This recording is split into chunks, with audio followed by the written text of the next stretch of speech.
It's now been more than 100 days since Steven Universe ended. So, how we holding up? Yeah, that's what I thought. I mean, the entire world went into lockdown right after the show ended. That ought to tell you something. I myself have been great. You know, just great. Totally fine. All good here. Yep. I mean, it's not like I dedicated months of my life to making videos about Steven Universe's history, plot, movies, epilogue series, and my own personal experiences with it. The show being gone is fine! Trust me, when you spend that many hundreds of hours editing stuff about a particular show, you get pretty attached. You also learn just how important it is to have a good, user-friendly editing software. Which is why today's video is once again sponsored by Filmora 9. You guys have heard me talk about Filmora 9 before. This is an awesome, simple-to-use editing software with tons of built-in features to make your entry into video editing easy and fun. Now, I tried a handful of editing programs back when I was first starting out. They all either had zero options, a confusing interface, or were just ridiculously slow and hard to use. But if I had had Filmora back then, all those issues would have been non-existent. It has a ton of sleek-looking effects already built in, and playing around with video effects was pretty much the entirety of my editing process back in the day. One thing I really love is that it has built-in screen recording and green screen effects. So if you want to start making some Let's Plays, Filmora has most of what you'd need right out of the box. But if you want to go even further, Filmora offers a ton more extra effects through their website, filmstocks.com. So if you've ever watched one of my videos and thought, wow, what a loser, I bet I could do all that better than him, then Filmora 9 is here to help you start on your own YouTube journey. And the best part is that you can try it for absolutely free. And if you dig it, you can always upgrade to Filmora Pro, or just keep rocking the free version as long as you want. So if you want to try out Filmora 9 for yourself, just head down to the top link in this video's description to download the free trial version and start making stuff. Major thanks to Filmora 9 for sponsoring this video, and now, back to Steven. So yeah, with Steven Universe officially over, and with me having covered just about every bit of information about the show that I can, you might think, at this point, there's not much left to talk about. But that's where you're wrong!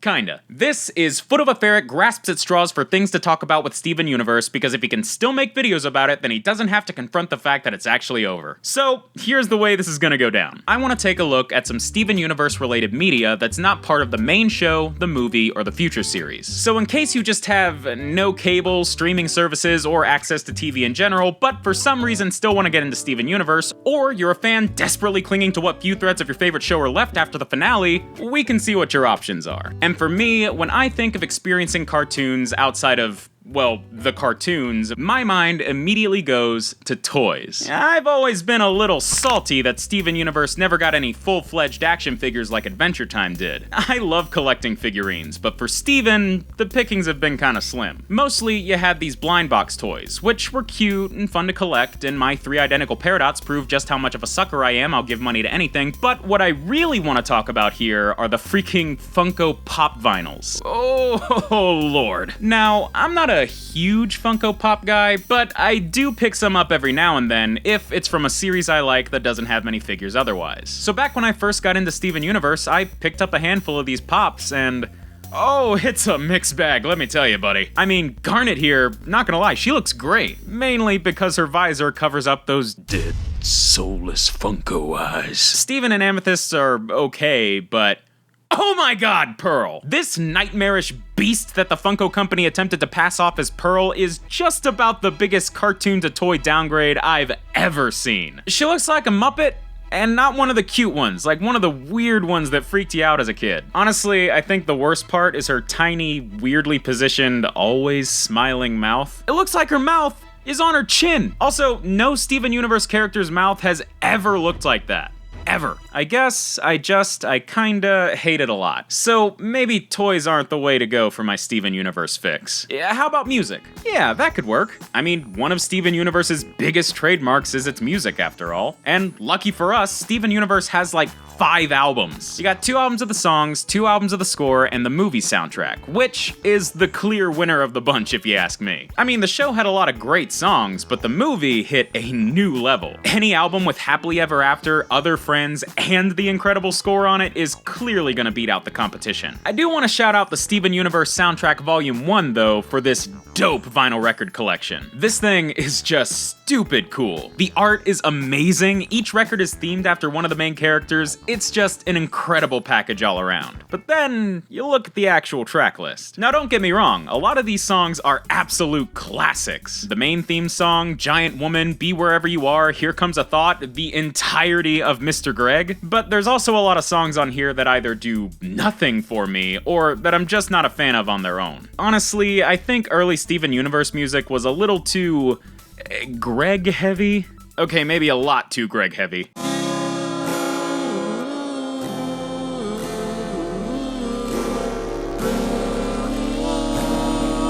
And then, in the later seasons, we got Sadie Killer and the Suspects, which it just wasn't my thing. Steven Universe has some of the best songs in any cartoon, period. But for me personally, I can't really listen to these albums without hitting skip quite a few times. And as a result, I don't really listen to the show's music on its own that often. But we're getting close. We are getting closer. I am starting to feel that Steven Universe vibe again, so maybe now let's try something a little more visual. How about oh, what are those things called again? Those, like, word folders that we used to have in school. Books. Yeah, turns out there's a number of Steven Universe books out there. I'm sure if you're a fan, you're already aware of the wealth of Steven Universe comic books. And I mean, it makes a lot of sense. A series of comic books is probably the closest thing you're gonna get to having new episodes of Steven Universe to experience outside of the show. Seems right up my alley, doesn't it? So naturally, I've never read a single one of them. Oops. Okay, hear me out. I'm sure the Steven Universe comics are really great, but that whole world of comic books is something I've never really paid that much attention to. Who knows? Maybe one day I'll buy up all the Steven Universe comics I can find and get back to you guys on that, but for now, I want to take a look at a Steven Universe book that I do have, Steven Universe Guide to the Crystal Gems by the Rebecca Sugar. Holy crap. This is a kid's book from 2015, and it's just so innocent, man. I mean, just knowing all the dark and intense places the show went by the end, going back to this kid's picture book that only had the first season to work off of, it's a trip. And I know for a fact that if I were a kid when Steven Universe was a new thing, I would have loved this book. The book is, essentially, a way for kids to experience the show's characters, world, tone, and funnier moments while, I don't know, at school, out by the docks.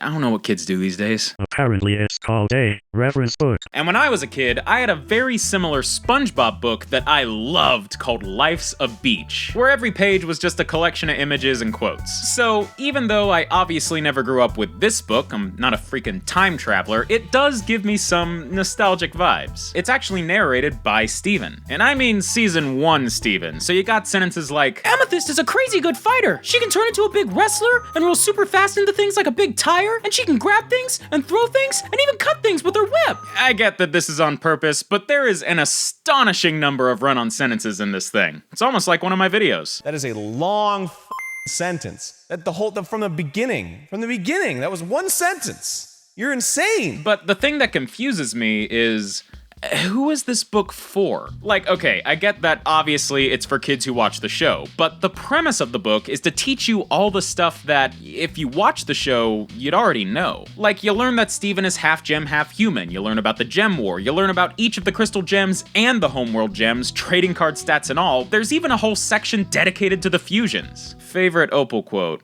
all you want to do is see me turn into a giant woman.